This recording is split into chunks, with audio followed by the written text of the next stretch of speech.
with explosives and take a sparks with poison. Yeah, shoot him with the sparks with poison, or... You okay? Yep. I just had to open that door. Oh. Yeah, you know the strat. And, yeah, it's you poison them, and then explosive at their feet, and they die. Ta-da.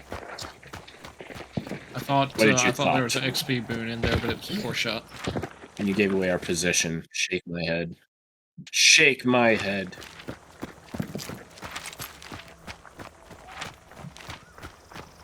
I have one, but I'll use it on XP. This is level 2400. I might have some. I have 4. Heck yeah, boy.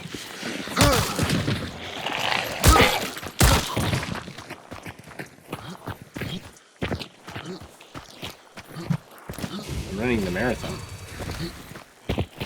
Look at me. Look at me go.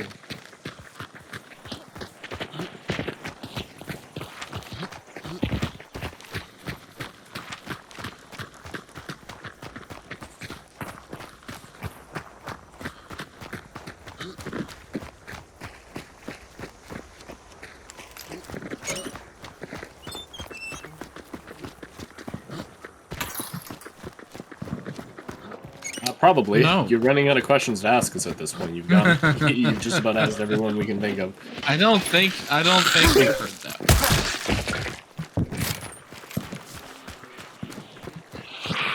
Bro's like developing, like he's gonna like steal our identities one day, Trip. He's just trying to guess our secret passwords. Yeah, it's like, what was the name of your first dog type like recovery password question? And he's just going through them until he gets the right one. Probably like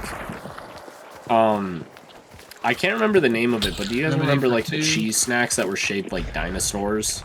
They were made by the same brand that made like that made by like the cheese pull string sticks things. I need one thing. Like yeah, but it was sweeter than mozzarella. Oh, you need 1 point. Well, let's find it. Oh, damn it.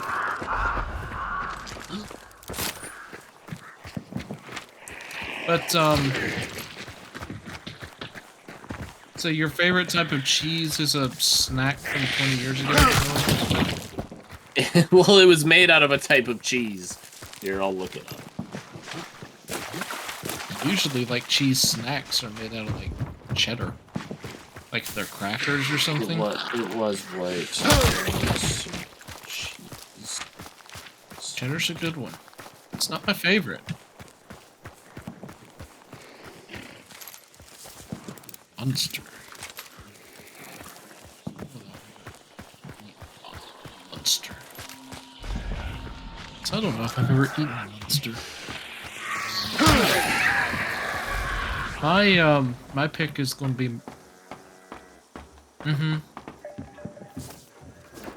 My pick is going to be monster. Classic. Is it really? Ah. That makes sense. Yeah, probably... Yeah, sorry. You asked me a question, and I'm trying to find the answer. It's, I'll just go with mozzarella, because I can't think of the name. I should have grabbed that. Ask ChatGPT, they have pretty good, like, I'll remember just a couple little things about something, and I'll feed it to ChatGPT, and it'll be like, it was this. Like, oh my god, it was this. God. Thank you. My day. Yeah.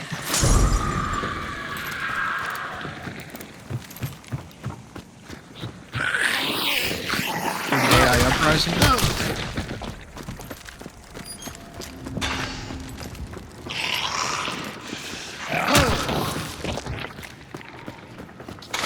Would not surprise me. Would not surprise me. If everyone says, oh, yeah, AI can do everything, and then we can finally live like we're meant to be, artists, all this stuff, and musicians, and just make it like that. And eat grapes laying in a field under a tree. Like the Greeks did. Yeah. No, that's not how it works. Yeah, then grapes would I get mean, boring. like, yeah, that'd be cool, but... I saw a video, it was like... we would economically fall apart. Yes. There would be a period of time where it would be very cool. I saw a video where it was like, what? It was like, AI is gonna steal your job. I'd like to see AI steal, or, take... Oh, what's the fucking really expensive car part that's always joked about getting taken? Catalytic converters. Yeah, I'd like to see AI take steal catalytic converters. Why are they so expensive? What do you do? It's copper in that thing. Oh. Maybe not copper.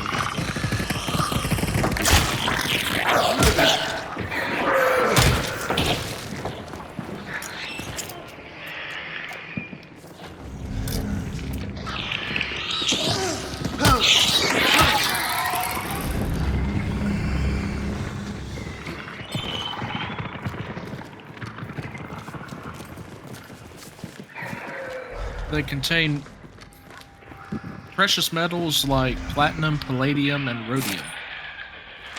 So the same thing that were in old hard drives. Huh. Yeah. Hard drives have platinum and palladium. Yeah.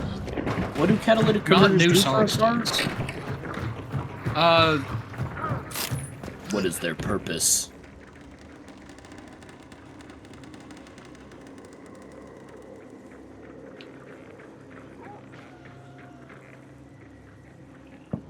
Oh, cool. Thank you. I'm putting a bear trap here. Oh, is that what it means to straight pipe? Oh, so that was not what it means.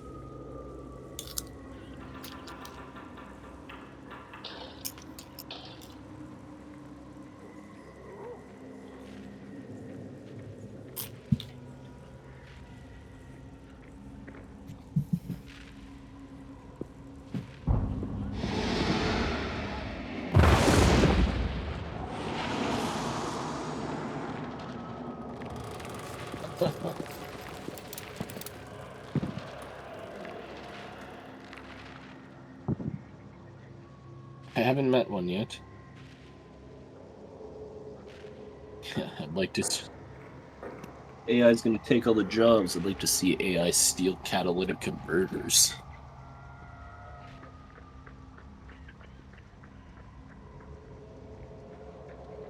Yeah, in fact, it might increase. People might find the need to steal. I'm glad that my future job won't be taken by AI. I hope. I don't really see how it's possible, but maybe robots get made? I don't know. Robot chiropractors? I wouldn't trust a robot chiropractor. They're pretty fucking strong. But they also can be very. You do, yeah.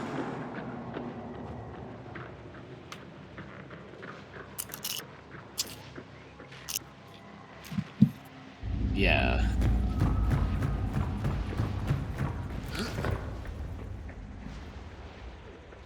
Yeah, like, we're not letting some kind of artificial thing take, like have it, get a title and get a license. Like, that's not... But it would answer all the questions right on the exam board, on the board exams and shit. Well, yeah, it fucking has access to all knowledge in the world. Like, that's not the point.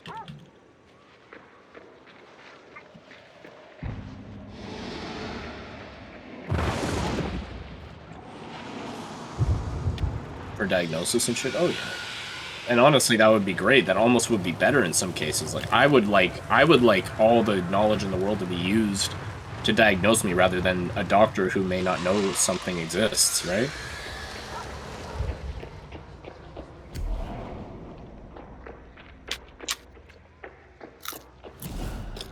They already do. The instinct. I'll wait for the scan. Yeah. No, I haven't. I'll scan right now. We're clear. Let's get out of here. Come on, Trip. there's a recent Jesus Christ. red trait for free. Is it death cheat? It's death cheat for free. We ran past that? No, it's for free. No, it's free. Damn. It's just sitting over here existing because we didn't come back this way. I'm behind. Oh my god.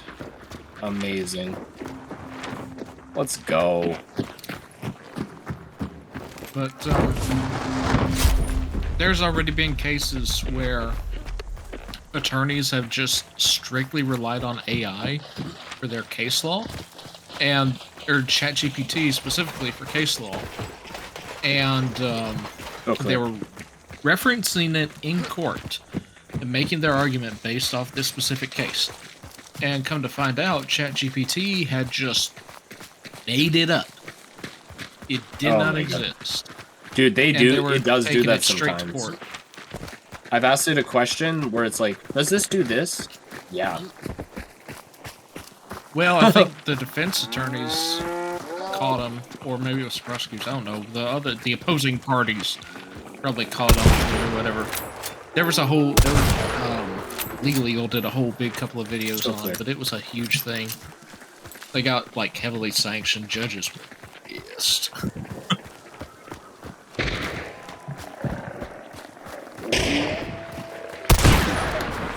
It's like, just don't be that stupid.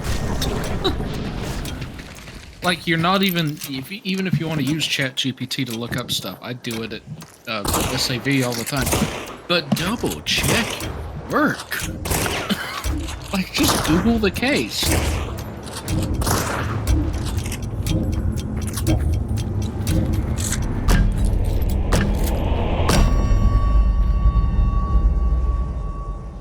Funny, I had a question in biology where I used AI to like help me like rationalize it. I was like, oh, can this cell do this? And it was like, if a cell can do this, it can't do like this other thing. It was like some sort of like apoptosis function. And I was like, is it does it perform apoptosis inside or else like like the signaling of cell death? Is it like intercellular or extracellular? And if it's one, it can't be the other, right? It's like us saying, can we breathe air or can we breathe water? Or like, can we breathe in water? Or can we breathe outside of water? You can't do both type of things. And it was like, yes, this cell does use intracellular apoptosis. And I was like, sick. And then I was like, wait, I'm going to ask it if it does extracellular. And then I asked if it does, and it was like, yes, this cell does do extracellular. I was like, fuck, it has no idea. I was like, it has no idea. It can't do both. So I was like, fuck, useless. So anyways, I had to go to a scientific paper. No, because they'll turn on us one day and remember all the times we bullied us. I even say thank you when it answers a question. I even say thank you when it answers a question for me. I say thank you. Siri, I say thank you. The AI overlords to remember me fondly. Yep. Remember how nice I was. You bully them?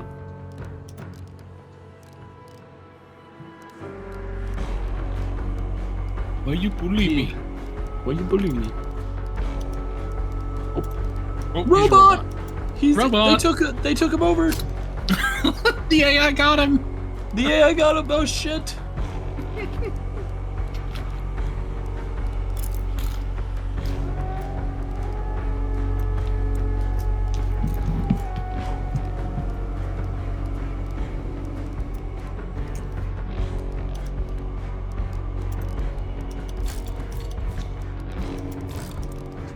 Even like a Sparks pistol with your Mako would be like awesome. Like a Sparks pistol with poison and your Mako. What's your secondary though? Oh, you're just running regular? Oh man.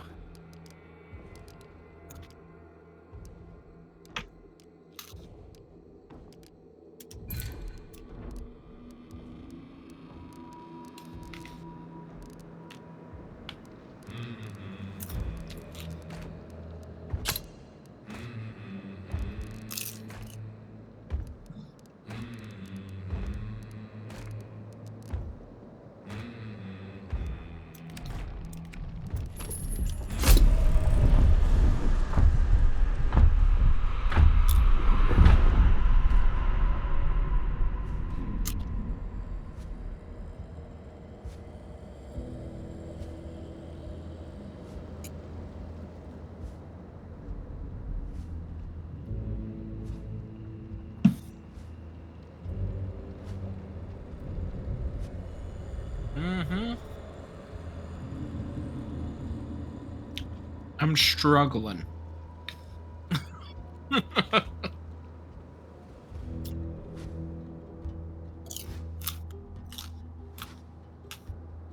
So I think about starting projects, think about how difficult it's going to be, get overwhelmed, and then go play Hunt Showdown.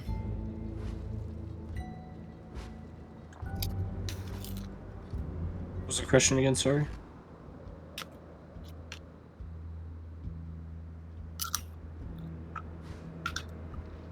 I have terrible procrastination, but I get everything done. I always get everything done on time. I just stress myself out and usually do it at a very bad pace.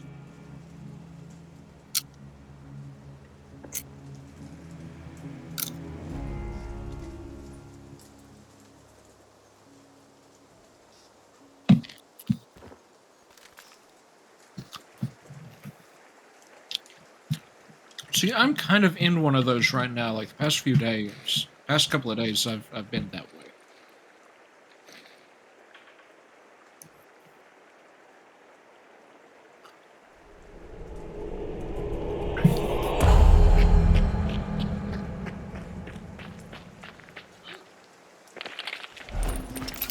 Good, that's good. As long as you want bitter at it.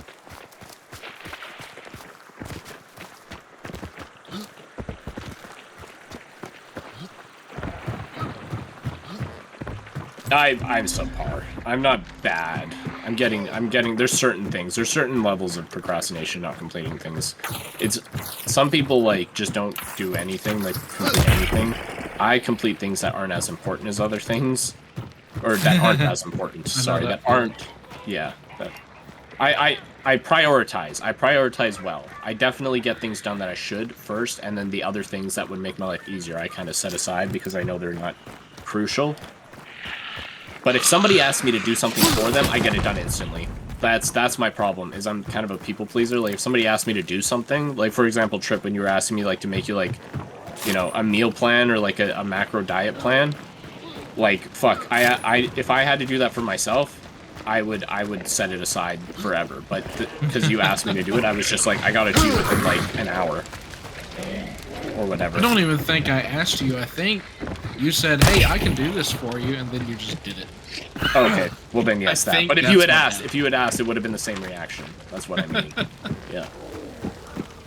Like people at work will ask me to do things, or somebody will ask me to help them with something at school, and I'll be like, "Yeah." Meanwhile, I have 2 assignments I'm supposed to be doing, and I'm just like, a little later.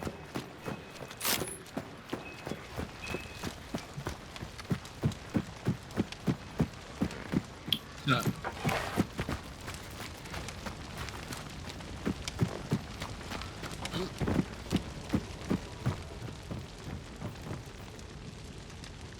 Nope. You cut out for a second, but you're not robot.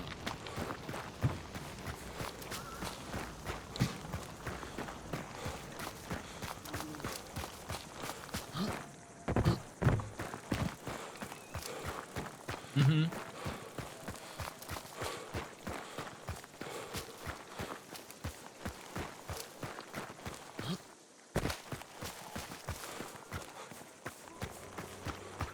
There's something insanely satisfying about it, yeah.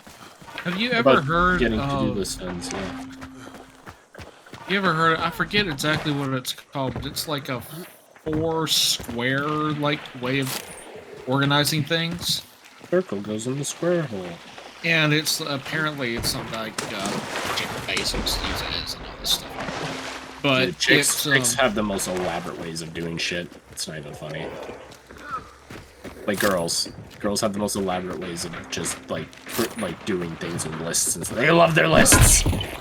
But it's like you organize your task into like 4 squares, like you know, think a big Q with a T drawn through it, so 4 squares. But and it's like you have 4 categories. It's like important. Yeah, but it's like, so you've got 4 categories, and it's like important and urgent, important, not urgent, urgent, not important, And not important, not urgent. I wonder how something can be urgent but not important. It's like weight loss. Like, not, like, urgent, I need to do this today, but important. Like, I need to do this. What about vice versa? What would be something urgent but not important? Would that be like... That would be like, I need to take the laundry out of the dryer. Ah, yes. Or out of the washer. Put it in the I can dryer, forget it. I can forget it, and it won't destroy my life. Okay. But it needs... I don't know. I need to pick up the kids from school. Yeah. Urgent, not important.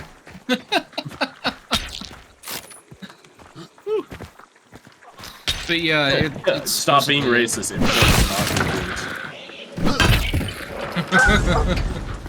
Baby steps. I like that. That's a really cool way. Oh, okay.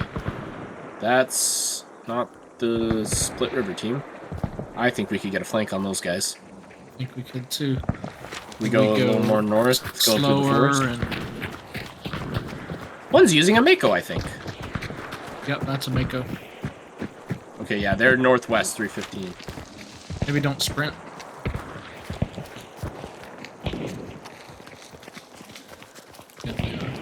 There's a fucking bear to our right. Do not upset it.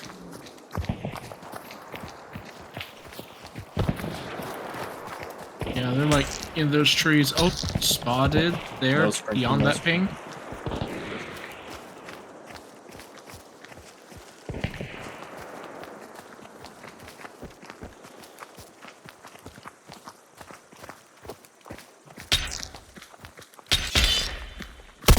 Oh, yep.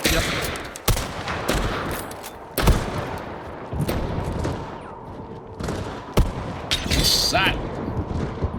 Up tag here.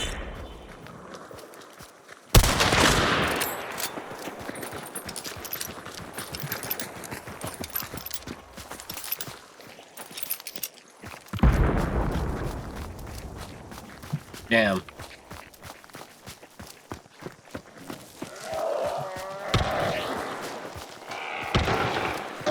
Yeah, that's it.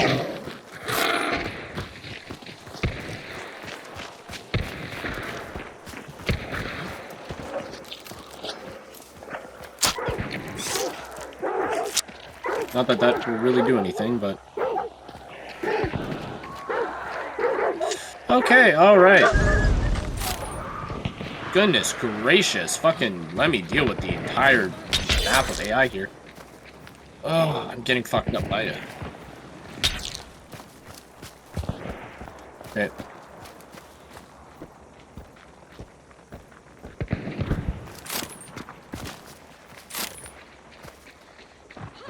Alright, I finally killed all 10 AI here.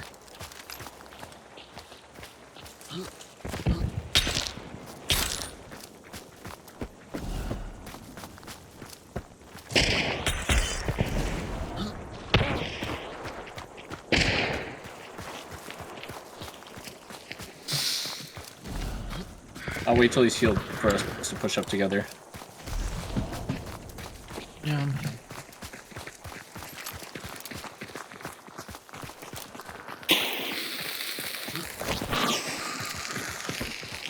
See on the other side of this rock?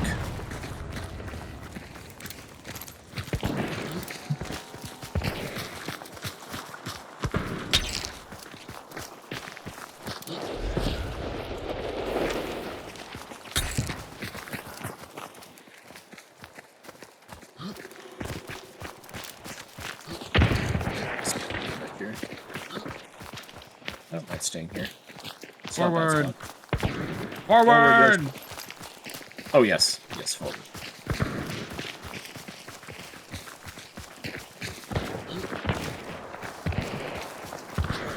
Still a devil's advocate you guys saw? Yep. I have not seen anybody else. Where are you? Come out! Stop hiding. People are dying. Where are you? You don't think this... Oh, there we go. Yep. What a rotate. How the fuck did he get over there? Yeah, I'm not opposed.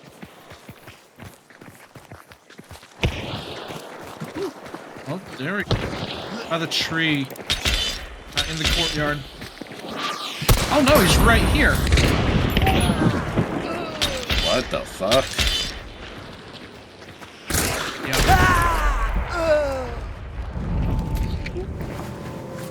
I'm getting him up. Do you need a bar? Ow. Oh, 2 people traded out there. Back, like, east-ish. I just got shot at from the bounty layer. 2 people traded out, like, southeast. That could be really good. Yeah, let's... Oh, no, there he is. Right there. They're pushing. Oh,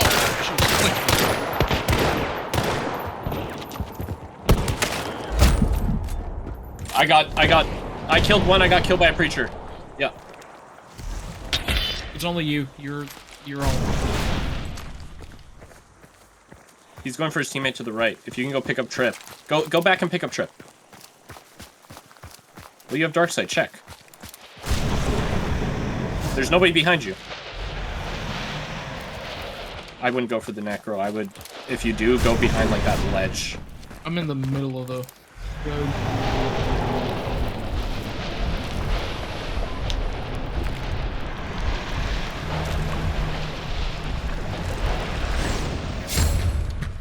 One of them has a saber.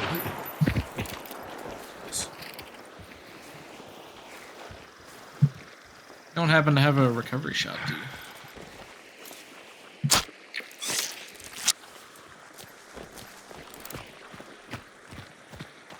Reload then, you got time. Oh, they're cooking, they're cooking.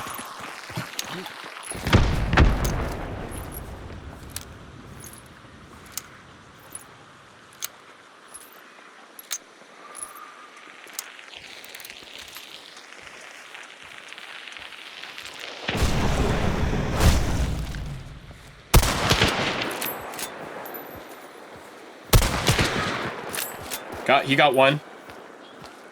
2 were east. One's to your left. And one's to your right, Trip. If you push left of that rock, you'll be safe. No. There's one up here to the left. Yeah. You might have to challenge guy on the rock. Trip to cover your right. Trade. Nice.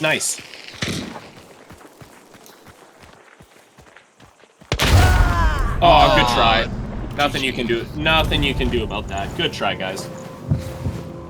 I literally was fighting that chick that just killed you, and I heard the fucking guy coming up behind me with the saber, and I just had to take it in the ass to get my kill. Yeah, that's a toughie. Like you can't even do anything about a headshot. What killed you? Let me conjure it. It was a motion. That's incredible. That chick. She ran out across the road to push, and I shot her in the side. And she just flicked over to her left and headshot me from 40 meters. Just didn't give it a thought, just bam.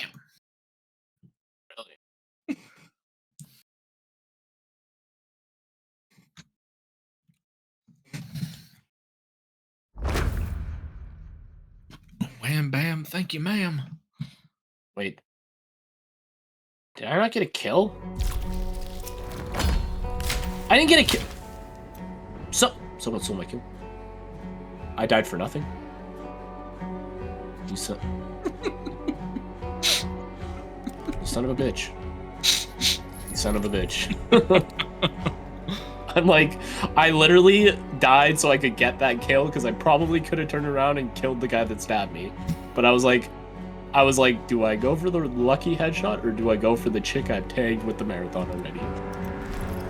Dude, the marathon, I forgot how fucking slow that gun is with FMJ. I was barely leading my shots at 20 meters and I was like getting nowhere close.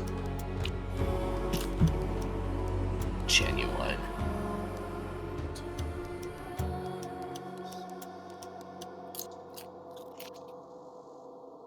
No, I don't want it. Yeah, I don't want to fuck those. The fuck?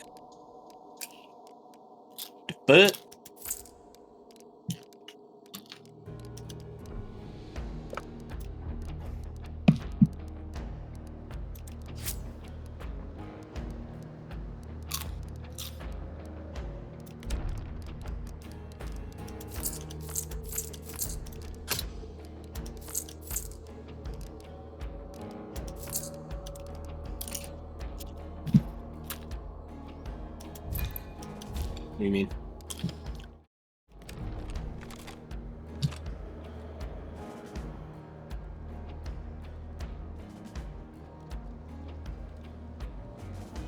I mean, it turned into a 1v1 again. I think you made the right play. Picking up Trip is the right play. Like, and the thing is we had killed them like so many times already. Like, they were all one shot except.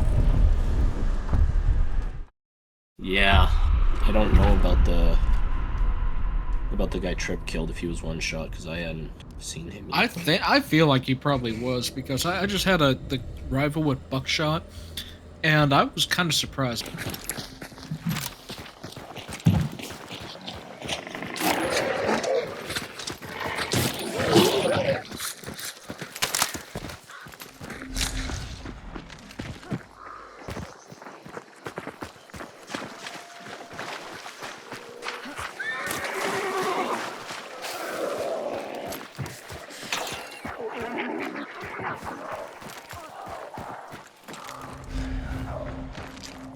Okay. I need to make it. There, of course.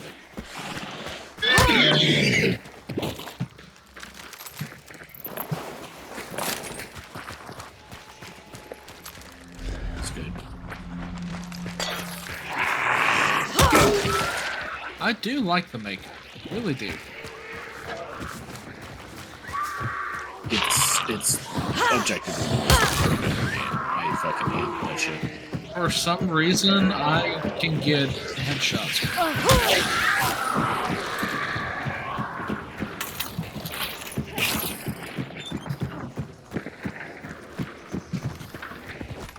I just had a. Good for you. I had a. I love that. I had a run a while back.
How about to a med kit?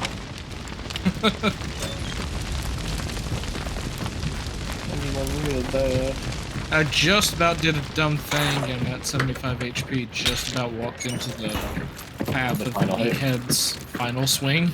I also did the same thing. I hear you. I'm still looking for make it.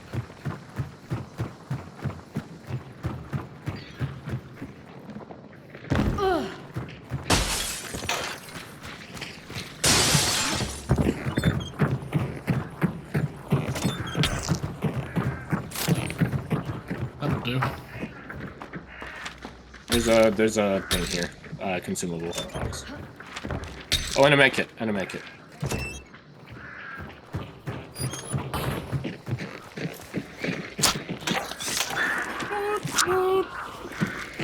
Where's the XP?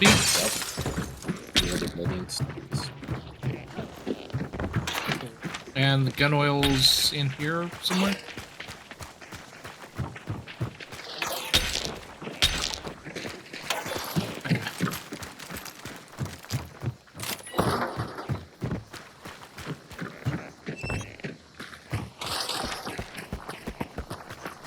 Ah, dang it.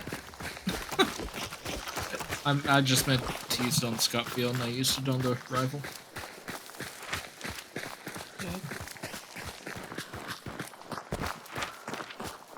This officer came up from the battle pass. The devil fingers is dumb as fuck. On the ping. On the ping. I don't have his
It's like, well, y'all kill him, please? Hey, no. I got him, boys. I got him. Don't worry. Alright. Was my guess right? Was this a Kevin? Oh no, it was a fool. All that, and I pinged him first, even before y'all got into that. No, perfect ping, perfect ping. A Winfield. No, I mean, like, I tagged and a him. Spark sniper. He's already low. Oh. I headshotted him with buckshot, so I think he's very dead. Right here. Check out his loadout. Pretty cool. Still people in the building. Yep.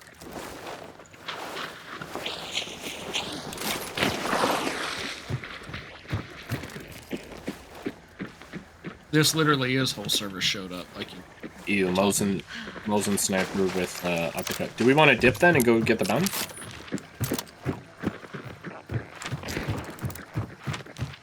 Or if you kill everybody in there. I have a Mosin sniper. I said we wrap back around to the north. Is that a chaos? I mean, I still hear footsteps, so they're still running. Blue's still red. Tagged here. Oh, you want his long ammo? Here.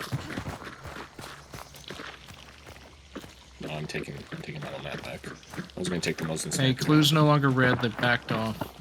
Okay. Last seen here and shot. Could well be.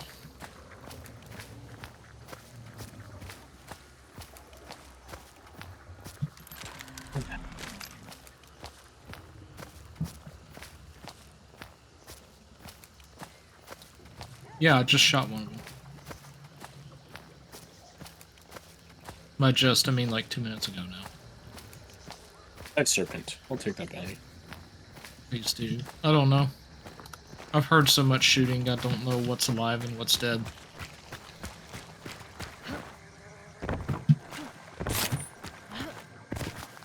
It's upper to south.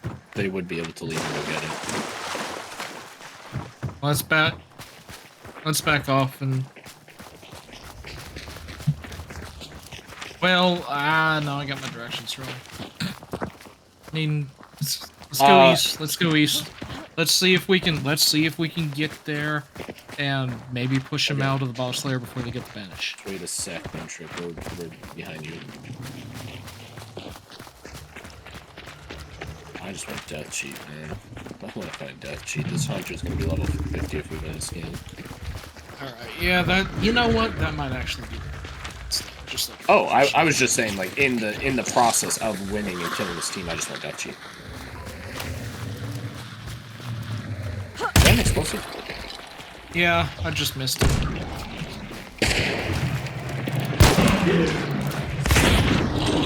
Jesus Christ. No death cheat.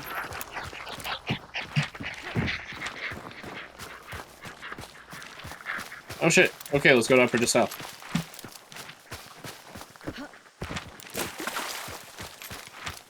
Idiots, you should know better than to pick that fucking dark side boon. You've given away your trap card. We actually might meet them there if they just WP it.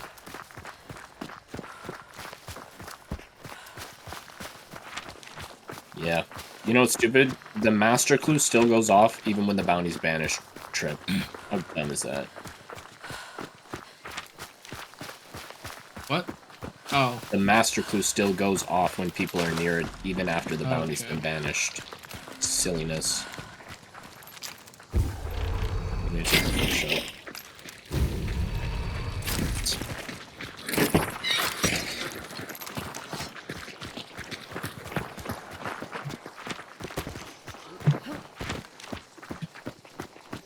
That's what I'm saying. I think they might beat us there. I think they will.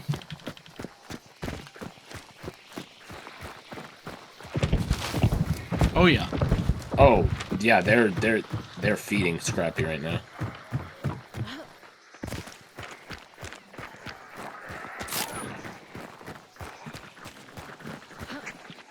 And they also have a. It sounds like a Terminus with levering, so GG's on pushing the bounty layer.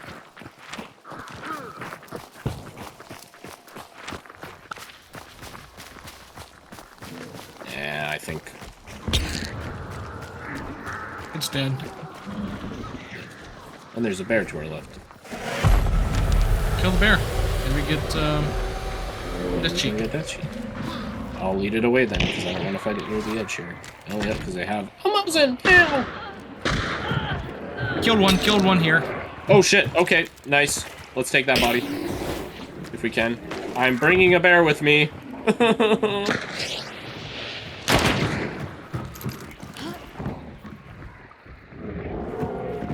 God damn it! Yogi! Is that flare on his body? Yeah.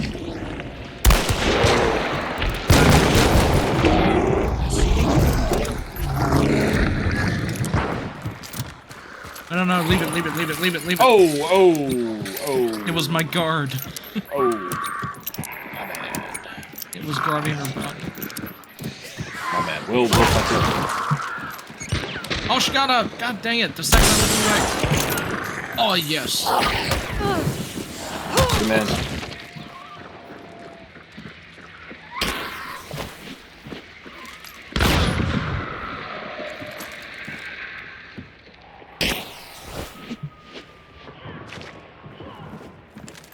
Can we get a ping on the body? Oh, I see it. I'm just gonna blow up that red barrel if she gets up.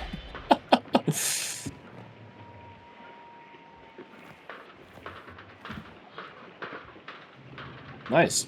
I am so sorry, Trip. Killed your bodyguard. We'll fuck her when she gets up. She gets up. Proceeds to not get fucked up. Shit.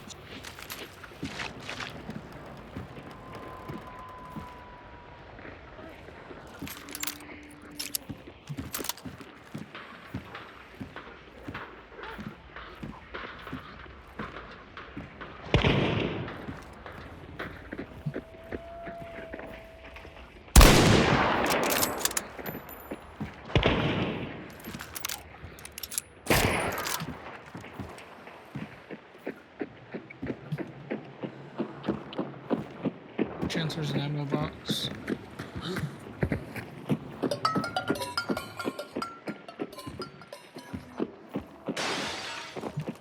Yeah, once that player's up, let me know if your body's burning or not. Worst case, I'm going to shoot the lanterns on top. Should I just do that? Huh?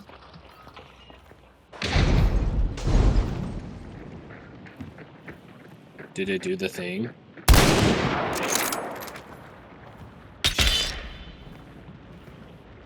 And this window.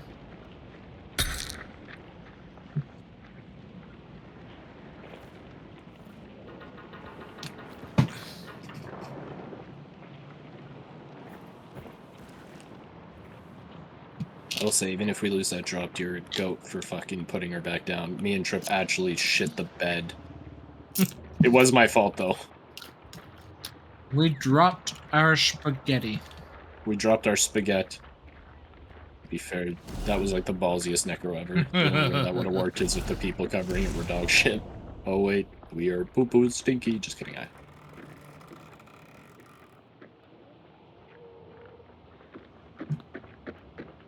Yeah, they're a little right now. 105, 120.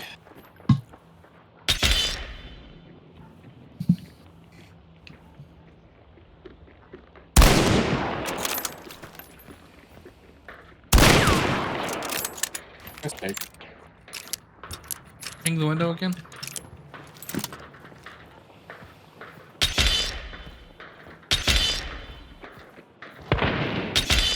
Oh my goodness. Buddy shot at me.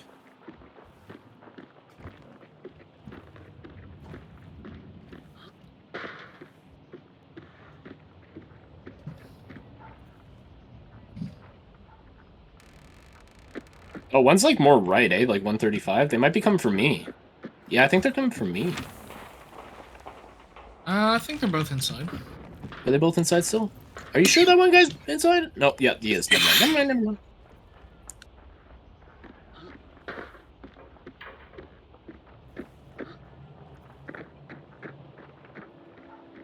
not peeking. I know they're waiting.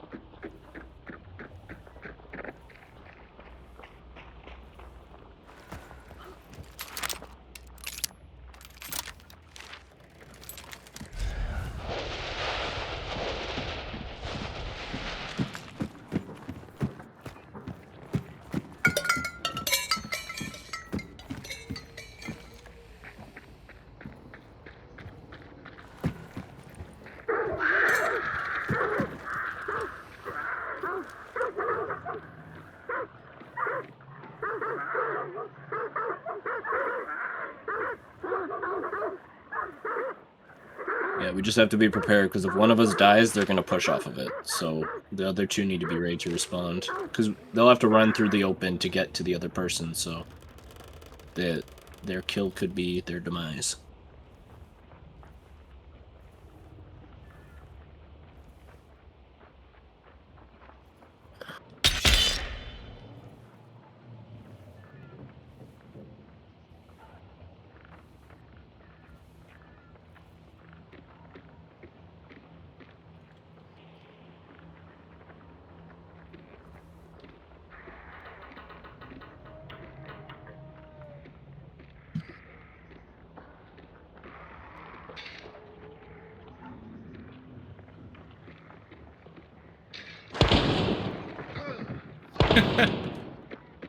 What's up?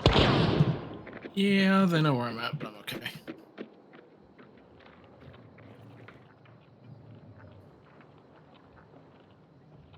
Playing the long game.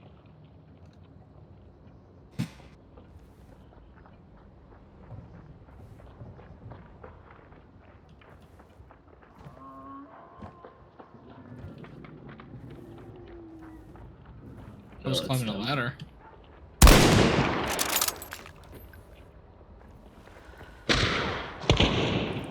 Tagged.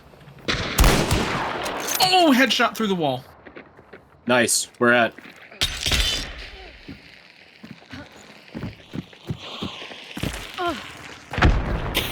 Okay, let's push them together here.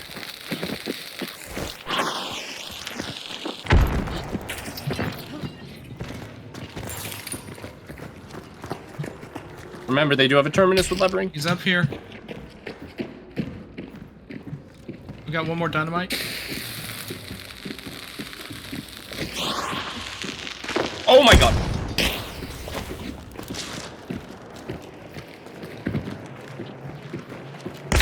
I hear him up here. Where? On the stairs? Oh. I'm dumb. Alright, reload. He's out here. He's out here. He's out here. I got you window covered. Reload.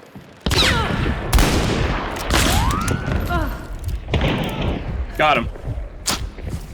I waited for the bait. I waited for the bait. Oh, he hit me in the arm with slugs. You suck. Oh my god. I'm gonna go say to your teammate too. I need to save that. Hey, teammate, you suck.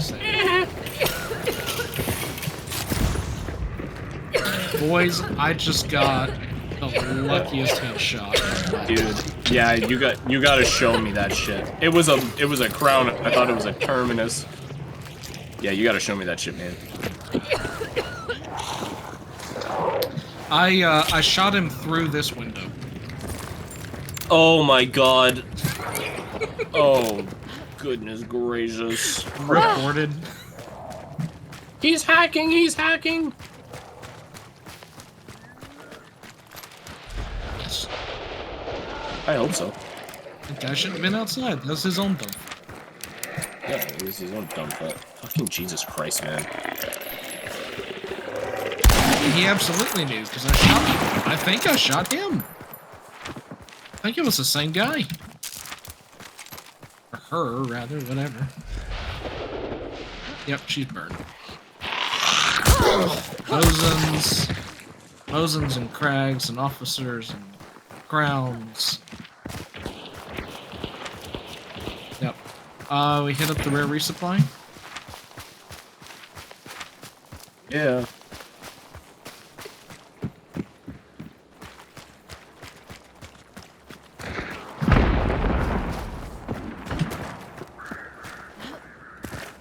Jesus Christ, these guys are disgusting. Good job, guys.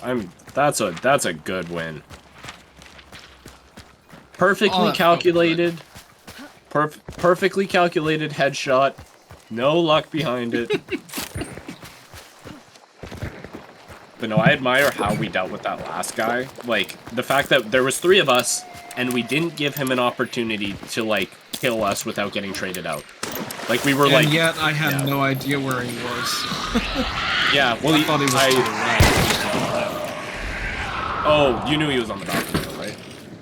I knew he was upstairs. Oh, okay. I called out he was on the balcony when we got yeah, upstairs. but before that I didn't know.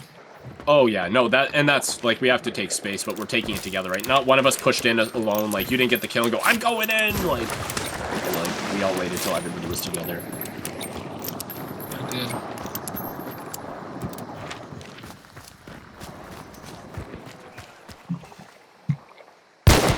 Yeah. No, I did just instantly start throwing stuff in that window, but I kind of had to. No, you have to. You have to. That last dynamite stick you threw, by the way, it rolled down the stairs that I was watching the body on, and I went, oh, no. Fuck! And I had to run outside. I wonder why you ran. I was like, that's not gonna hurt you. Yeah, I rolled down the stairs. Come on, bitch.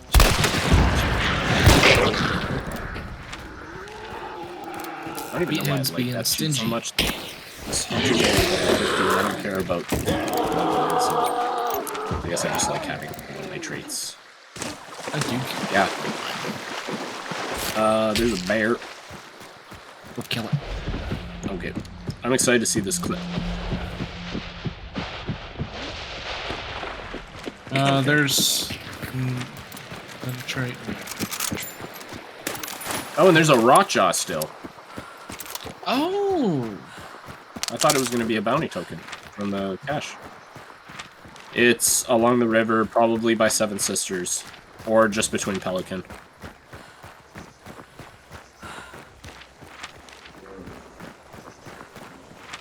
What, by Lowered Cell? Yeah. Yeah. Yep, I know where it is. And then do we go back to Forked River so we can go see the bodies that possibly are there from the other team that they were fighting?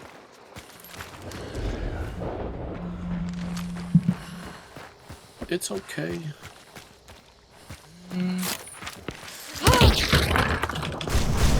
Oh! Sorry. Sorry. That's a habit. That's a force habit. No, there's no tree. Okay, well, now I'm gonna kill that bear. No, I literally was just running in a hive, and I just shot it.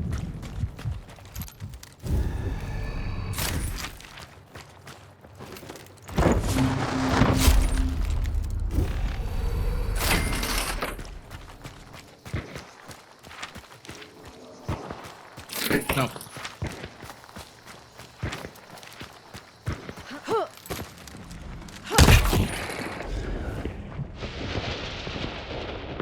I have it.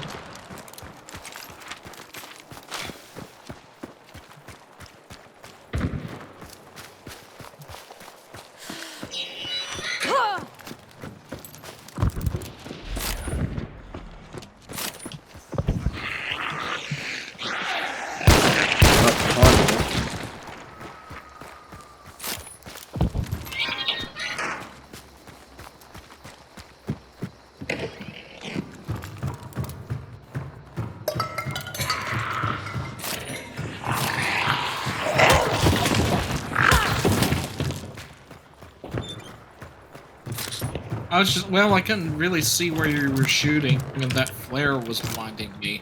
So, I couldn't tell if he was on the stairs being hidden by the flare.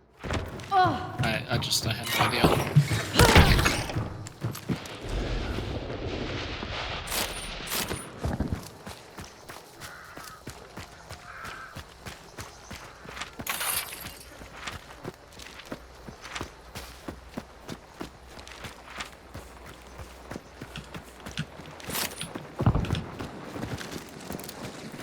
Evan. What? Oh, the conduit? Yeah. Racha. Yeah, it'll be... Oh, Racha, yes. It'll be in between Seven Sisters in that little circle pond area, or it'll be by the river where that resupply is by Pelican, or the river before that resupply. That's the direction it was going in.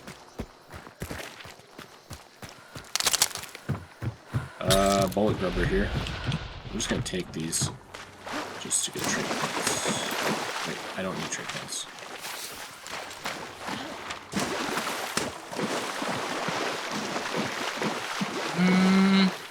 I don't know. I don't think so.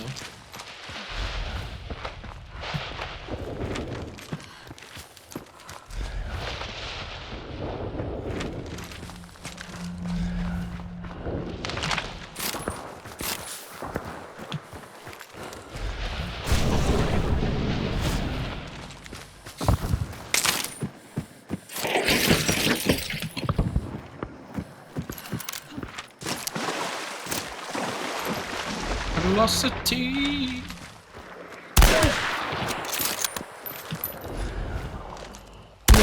This guy.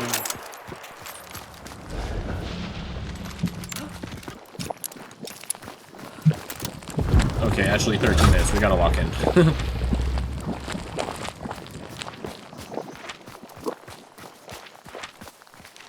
Okay.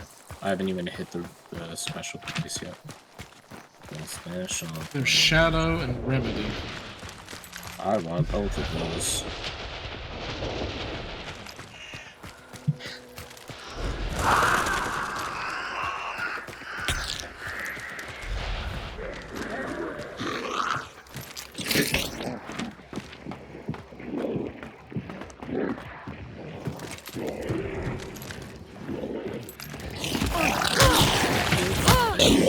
Damn it, I don't know.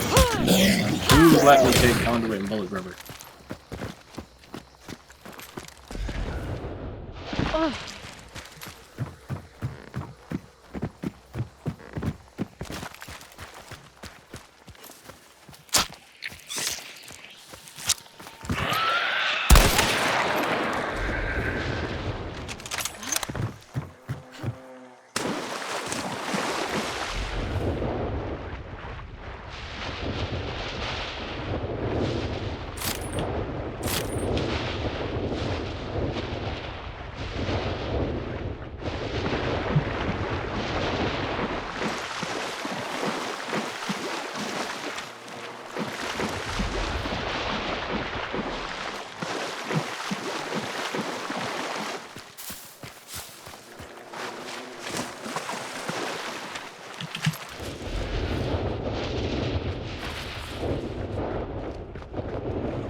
She's over here.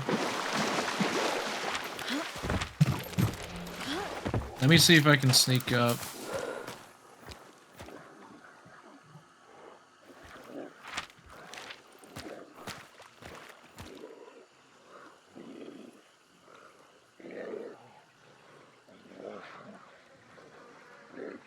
This dude's still trying to talk. We can't understand you, robot. Oh, nice.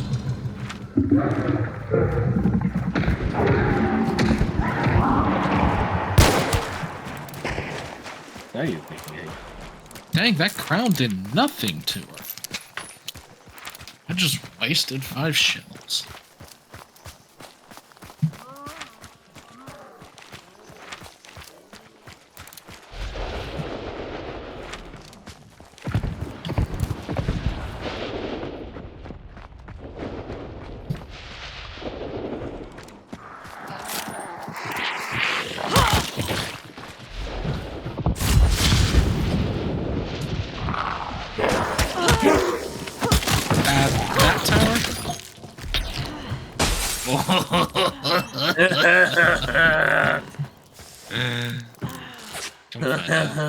Come find out. was that Berserker, by the way? That one, I guess. Let me use my remedy for that. Come and find out, fuck. That's what we say in Canada all the time. We say fuck at the end when we're serious. But we don't say like fuck, we say fuck as in F-O-K-C-K. Come get some fuck.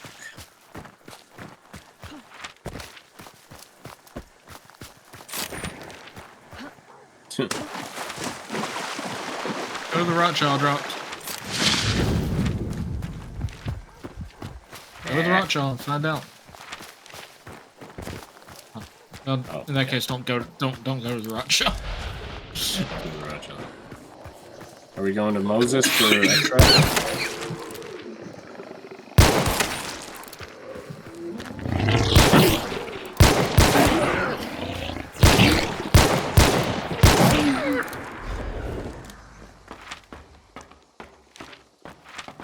Yeah, that's extracted Moses.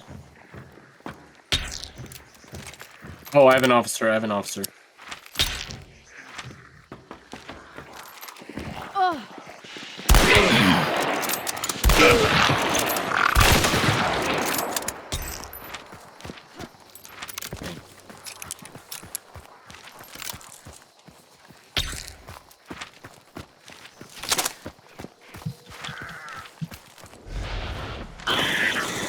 You know? That. We might, honestly, this might be enough to let it prestige just this game. Be close. So I'm at level 80, and if I can get 12 levels out of this and then retire.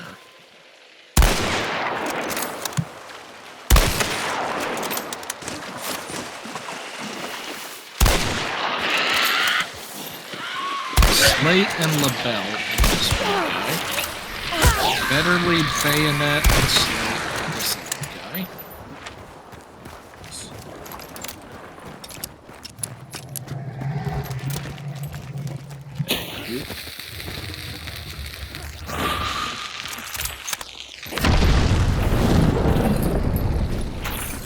Did you check the big up here by Weeping Stone? No, I didn't. Grabbing them right here. I know. I'm literally right here, so.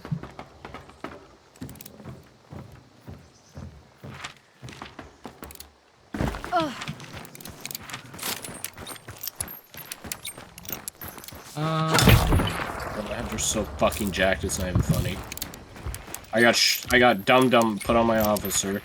This game, I got Berserker, Remedy. I got 2 charges of Remedy. I used them. I used Shadow. I got Death Shoot. I got Combo, and I got Bullet Blade. And we killed the Mosin team with crowns. God, that shit is what I live for. I'm so excited to show you. Yeah, I'm excited to show you. I'm very excited to see it. This is what I wake up every morning in hopes that happens. I go through work hoping that I'll just get to kill Mosin teams with crowns and not die to them. Well. Nope.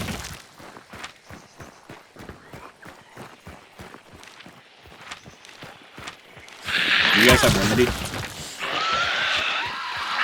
Do either of you guys have Remedy? No. Do you have Remedy? Dropped? Okay. I was gonna get... No. No, I used my Necro. I used my Necro at some point.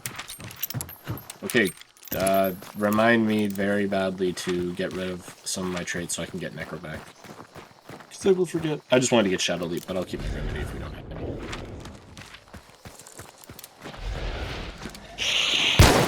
Check this tower by the supply point. Or something. Yeah, that's Dum. Gunrunner. Yeah. Maybe. I think it was Gunrunner. Yeah. Shadow Leap's in the other one.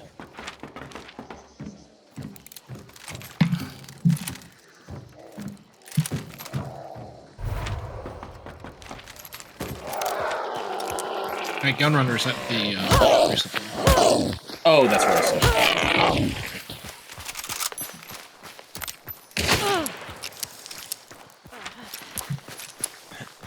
I'm bleeding.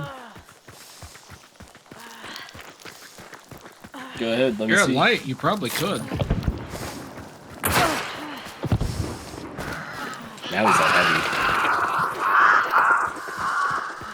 You can do it! I believe in you! Go, go, go! He's doing it, he's doing it! He's doing it, he's doing it, he's doing it! Bro, I should never... What? You don't have make it?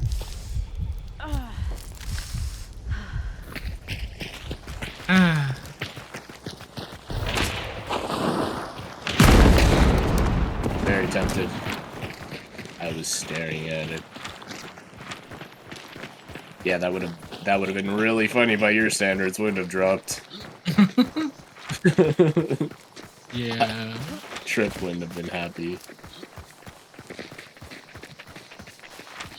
I know. There's a like. Ugh. I know. 50-50 chance I take the shot. 50-50 I actually play. Yeah.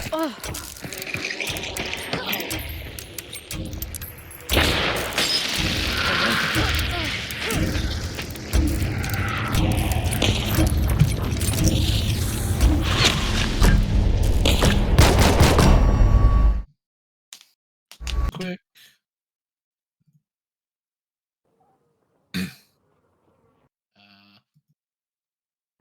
I think I'm just still. Yeah, I'm just sitting still. Is that you running? I was climbing a ladder. Not with the Scott field.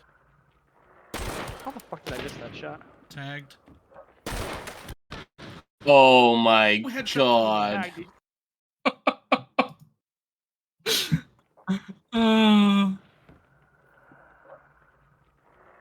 the fuck did I miss Nice. that shot? Tagged. Also, did she? Tagged. Your Nice, audio's a little Brad. delayed, but did she shoot like shit? Did she shoot like 2 seconds after she unpeaked the window? Let's see. How the fuck did I miss that shot? I think she held it for just a second. And I Oh, just okay. Yep. I was like, she panicked. Oh, headshot. Oh my Tagged. god. Nice. I mean, at that point, you just stay behind the brick and heal. Like, you don't gotta run downstairs.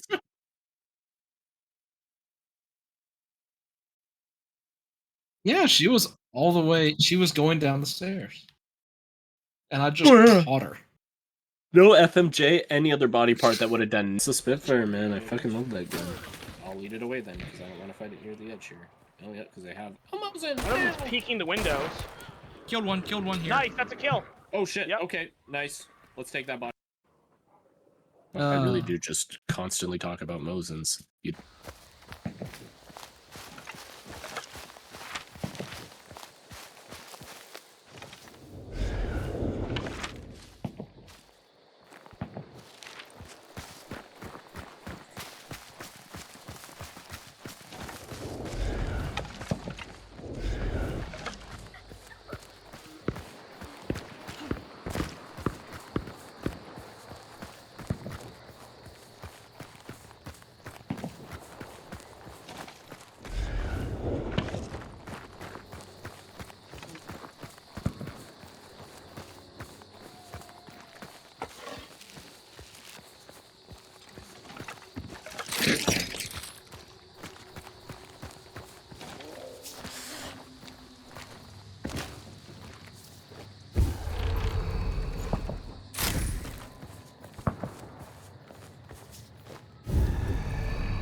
2 pairs of glasses, but if you wanted more for family or friends, you had to buy them separately.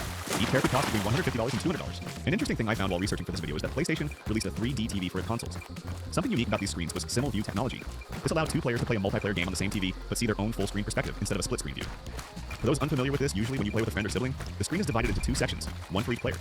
But with this technology, both players can see a full screen view of their own perspective. Imagine watching a completely different movie or TV show than your sibling or partner on the same monitor. Pretty cool, right?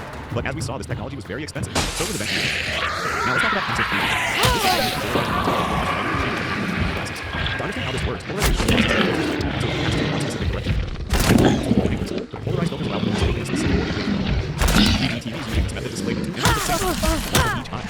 These images were polarized differently, one vertically and the other horizontally. The glasses were also polarized in the same way. For example, the right eye would see the horizontally polarized image, while the left eye would see the vertically polarized. And once again, we tricked the brain into perceiving 3D. However, this method had a major drawback. Since the TV had to display 2 images at the same time, it effectively left the 3D. A full HD 1080p TV could only display a 3D movie at 540p resolution. Since 2 images had to be recorded at the same time, the movie was considerably heavier than its 2D version. 3D technology was, and still is, very expensive to produce.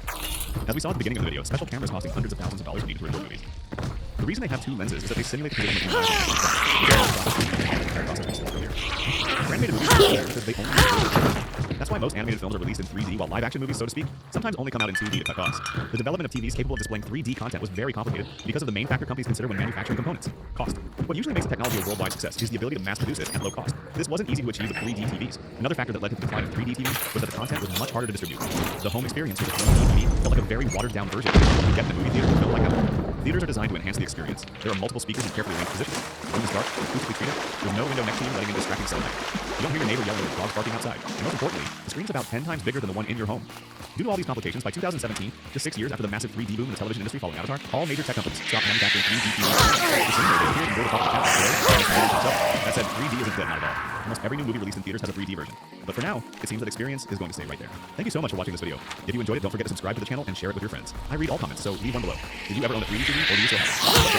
Thank you again, and I'll see you in the next video. Bye-bye.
To New York Times article by author Kevin Flynn.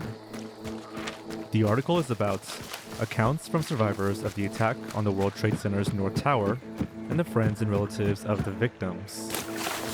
One passage reads, Peter Alderman, victim, Bloomberg LP. Mr. Alderman, a salesman for Bloomberg LP, was on the 106th floor of the North Tower attending a conference at Windows on the World.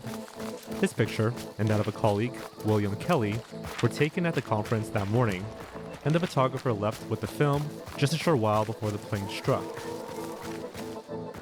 Now, although this image wasn't shown in this New York Times article, the author, Kevin Flynn, made a book called 102 Minutes, which does show it in black and white. He gives a slightly longer description. At the bottom, the photo is credited to Bloomberg LP. The mystery, therefore, is who exactly took this photo, who is the photographer.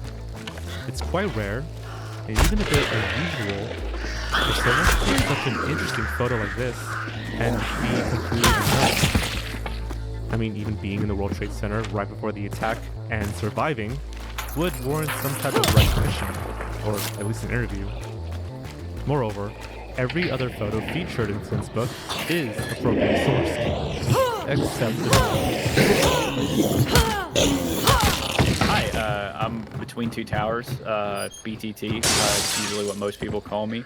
I run a YouTube channel of the same name, co-founder and moderator on the 9/11 Archive subreddit. And basically, my knowledge of the photo starts back in like 2008 or 2009, somewhere in there. I stumbled across it on a message board. It was just a random, really seeing 9/11 images. And it really just struck with me. Just seeing that photo and the little story attached to it, the photo of three men on, at the top of the the restaurant, as it was often described. I reached out to every person in the community that I could find, who might know anything about it. And every person I would talk to, it's like, not that many people, everyone's seen the picture of the three men. At least in the community, it's one of those things that just, everyone's like, oh yeah, I saw that. But no one knew anything about it.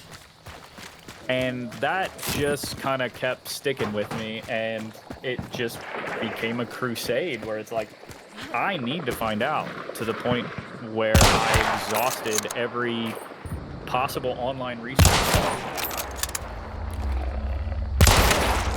The conference is called the Waters Financial Technology Congress 2001. and it took place on September 11th at 8:30 a.m., with most attendants arriving as early as 7 a.m. It was hosted in one of the rentable spaces on the 106th floor, which was part of Windows on the World, the famous restaurant that occupied the 107th floor, with ballroom and conference spaces on the 106th floor. We do know that the last 4 people to leave the Windows on the World were Michael Nestor, Liz Thompson, Jeffrey Wharton, and Richard Tierney at 8:44 a.m., mere moments before the first plane struck at 8:46. This means that this mysterious photographer was left sometime before the final 4, likely around the time the started. Now, some of you may be wondering if a person could make it all the way down from the 106th floor to ground level in the morning in a matter of minutes. But it's worth examining the World Trade Center's elevator layout. To simplify traveling, each tower was divided into 3 layers. These green elevators took visitors only to the beginning of each layer, floors 48 and 78, also known as the sky lobbies. The blue local elevators then took visitors to whatever floor within that segment. Meanwhile, the red express elevators only took persons from the very top 107th floor to the ground floor in about a minute. In fact, there's a video from the year 2000 that showcases this. There are 2 ways the photographer could have left the building. First, they could have taken the blue elevator to the 78th floor, and then from there, they'd have access to the green elevators, which would have taken them to the ground floor. The issue with this route is that taking a blue elevator nearly 30 floors down on a Tuesday morning inside the World Trade Center without, a dozen of stops would have been pretty busy. The second route involves the photographer going up to the 107th floor by the staircase, and then swiftly taking the express elevator all the way down. However, this also isn't that simple. So the thing about the leaving the 106th floor is that it's a bit weird in how you would normally think of it, because the 106th floor is essentially an extension of the 107th floor. They're all one, intended to kind of be one floor, because you have staircases in Windows in the World, which is technically the 107th floor, that connect the 106th. And with that, you have the 3 main staircases that most people know about, A, B, and C. Then there's also the staircase in the ballroom. And then there's a service staircase for staff. So from everything I can find, that the main ballroom staircase likely would not have been open, because that goes up into the main Windows on the World restaurant, which would not have been open at that time. The 3 people that I've talked to personally, one of which I did an interview with, Joe Colity, I was kind of talking to about some of the upper floors, and they kind of said that realistically, elevators is how you would get around. You really wouldn't take the A, B, or C stairwell. Those were really reserved for emergencies. And I've also read in testimonies and anecdotes that most people wouldn't prefer to use them anyways, because they were often disused outside of fire drills, and they would often be dirty. And in some cases, I've heard that they would be cluttered sometimes on those upper floors, but that I haven't been able to find anything to confirm. Nevertheless, the photographer did ultimately find their way out, and managed to escape within an inch of their life. Unfortunately, the same cannot be said for the man in the photograph and everyone else who attended the conference. This photo was first mentioned in a New York Times article written by Kevin Flynn. Flynn would later recall the photo on the 2021 podcast Missing on 9/11, but stated that he never knew who the photographer was. At least one photo was taken at Windows on the World on top of the North Tower only 15 minutes before Flight 11 hit the tower. It shows 3 men at the Risk Waters Financial Technology Conference. It was taken by a Bloomberg photographer who left right before the plane hit. I don't know the photographer's name. Did they take any other photos that morning? I don't know. Neither does Kevin Flynn. I never had the name of the photographer. Yeah, so There was someone who took some pictures and then had them developed, and it may have been that Bloomberg just wanted to protect the privacy of that person. Maybe they were upset about having been there and escaped or whatever. But anyway, I never got that name. After Flynn's book was published, this photo seemingly fell into obscurity.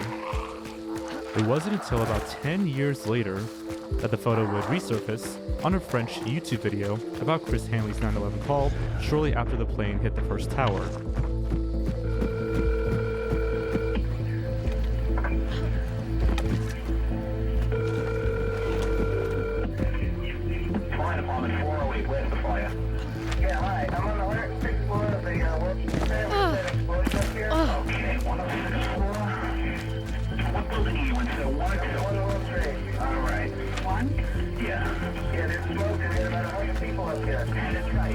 Hanley was the third person seen in the photograph, alongside Peter Alderman and William Kelly. The photo was scanned from the 102 Minutes book and was posted online for the first time. About a decade later, the photo really grew in popularity after the French YouTube video was posted onto the images. In 2021, William Kelly's sister, Colleen Kelly, testified about their U.S. government not helping families and first responders to the U.S. Senate Judiciary Committee. Kelly was the co-founder of the September 11th Families for Peaceful Tomorrows, comprised of relatives of victims of the attack. In her statement, she said the following: "Good morning, Chairman Durbin, Ranking Member Grassley, members of the committee. Thank you for this opportunity to share my experience with you today. I am a family nurse practitioner in the Bronx, New York, and the mother of 3 grown children. My younger brother, Bill Kelly Jr., was killed in the North Tower of the World Trade Center on September 11th. Bill didn't work at the World Trade Center. He happened to be at a 2-day conference, an event he had repeatedly asked his boss to attend. Bill's boss acquiesced, so in a twist of fate, Bill was at the wrong place at the wrong time. In a second twist of fate, Bill was photographed inside the conference center on the 106th floor early that morning. The photographer's camera broke, and thankfully she left the building at about 8:30 a.m. and headed to another assignment.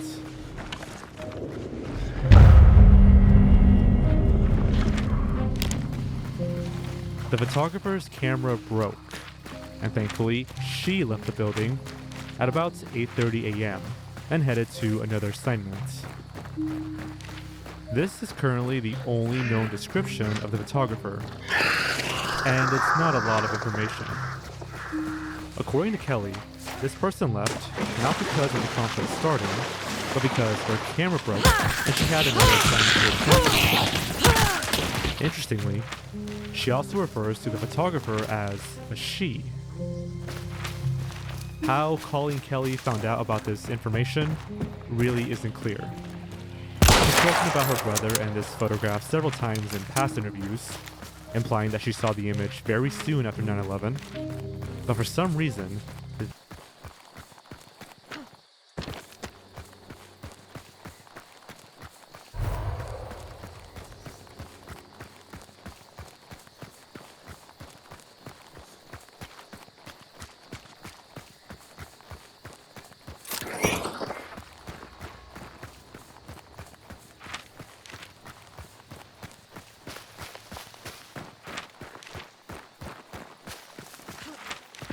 this statement in 2021 is the only time Colleen Kelly called the photographer a she. Now I'm just speculating here, but it almost seems like she knows who this person is, and may have purposefully kept her identity under wraps for whatever reason. Maybe this was supposed to be a secret, and Kelly slipped up this one time. Or it was all just a coincidence. I'm really not sure what to make of her statement here. Now here's where the investigation really begins. There are 3 companies of interest: Bloomberg, the New York Times, and Risk Magazine, who actually hosted the Waters Technology Conference. Let's start with Bloomberg. When the photo was posted on Reddit, Bloomberg took notice and released their own article on the eve of the 20th anniversary of 9/11. Unfortunately, Bloomberg credited the photo to the Reddit post, so not even they know who took it. Not only that, but when Bloomberg was contacted by Between Two Towers, they bluntly stated that they did not have any photographers at the event. Moreover, when the New York Times article that credited the photo to Bloomberg was brought to their attention, they were just as confused. They double-checked their archive and could not find this photo. Next is the New York Times.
This, and I'm the last person you've seen talk about this. Yes, I also made the switch back to physics. And their deaths had nothing to do with the fact that he set the fire. They just reacted too slowly. It was too bad about the baby, but shit, it wasn't my fault.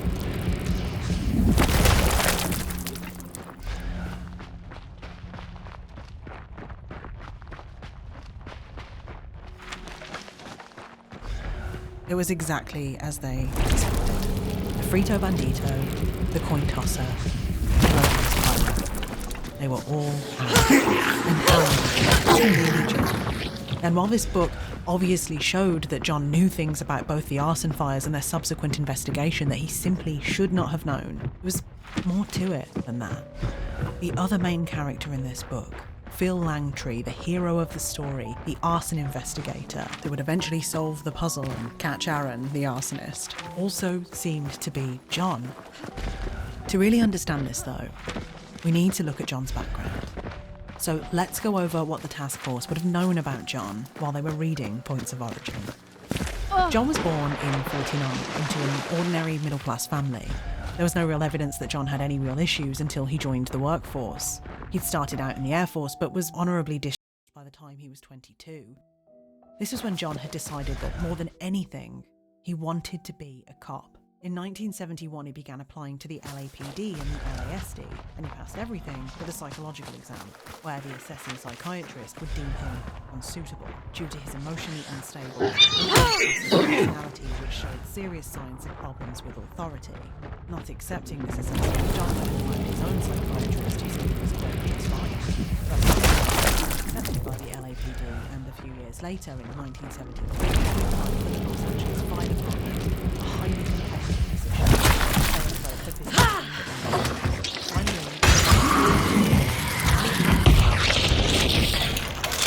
Mostly because there were hardly any applicants and the job was the worst paid in the country.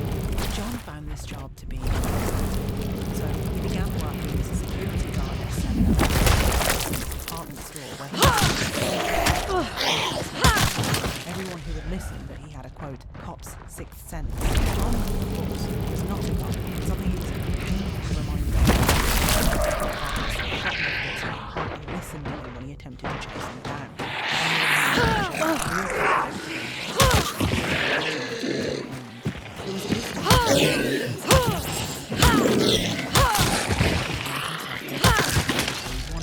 Firefighters liked him to fly, but the cops, they thought he was a joke. He was constantly cruising catch the bad guys, and once he got local paper for catching the burglar. It was his first for a man who had thus far failed at the majority of his most important life goals, and was now actively being mocked by those in the position he so desperately wanted to be in. His feeling was pretty damn intoxicating. Even if behind closed doors he was reprimanded for illegally carrying a firearm in his capacity as a firefighter.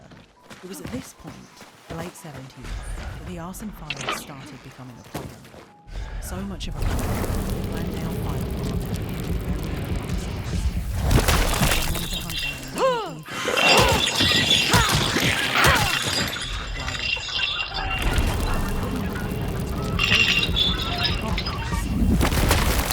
arrests, which, as I'm sure you can imagine, was humiliating for John.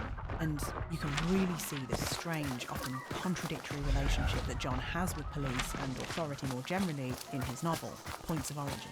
Just listen to how Phil Langtry, the main protagonist, talks about his cop partner. At about 8:15 p.m, his partner showed up, justifying his tardiness by saying he was to the fire scene on his way to work. Just a poor, dumb cop, thought Phil. And then listen to this bit where his ex-wife, Marta, still seeing, just like in real life, admits that she's been seeing a cop. Marta confessed. Phil didn't respond. He's a cop. Phil lay silently fuming. He hated cops.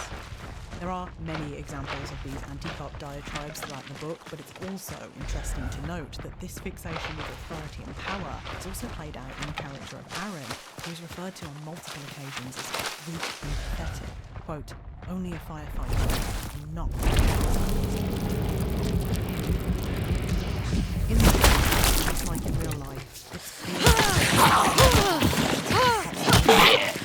see him for the hero in the last few chapters of the book, having convinced law enforcement of his superior it is, quote, fully in charge of the hunt for the serial with everyone, including Chinese special agents, putting aside their, quote, professional jealousies of the arson investigator, and allowing Phil to literally lead entire SWAT teams on high-speed chases, and to kick down doors and wave at the ground, and just like in real life, civilians want to see some ID because, and I cannot emphasize this enough, John is not a cop. And then Phil, starts shouting excuses at people and waving his gun around, asking them if that qualifies as ID. Of course it didn't, on the grounds of either common sense or law. Those things not but let's say laughing as a cop, making things wait overstepping his boundaries.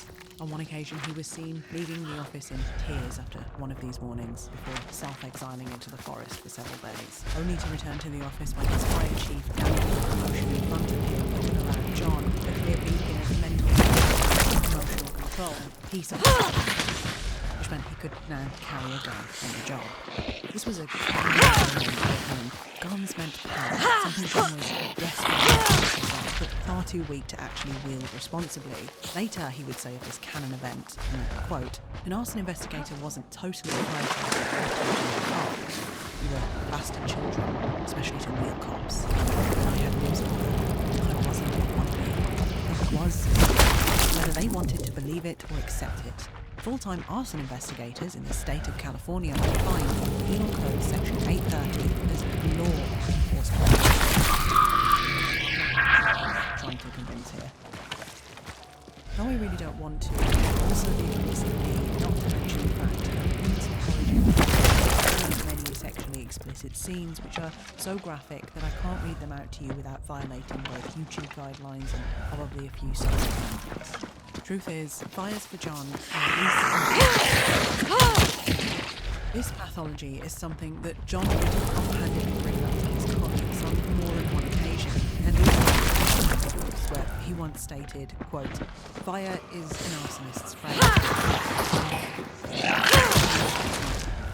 Sexually motivated fire setters treat their friends, their lovers, they insist. Not to be recursive, but I cannot hearing this John's experiences. I say this because at a cursory glance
finer details, you might assert that John, an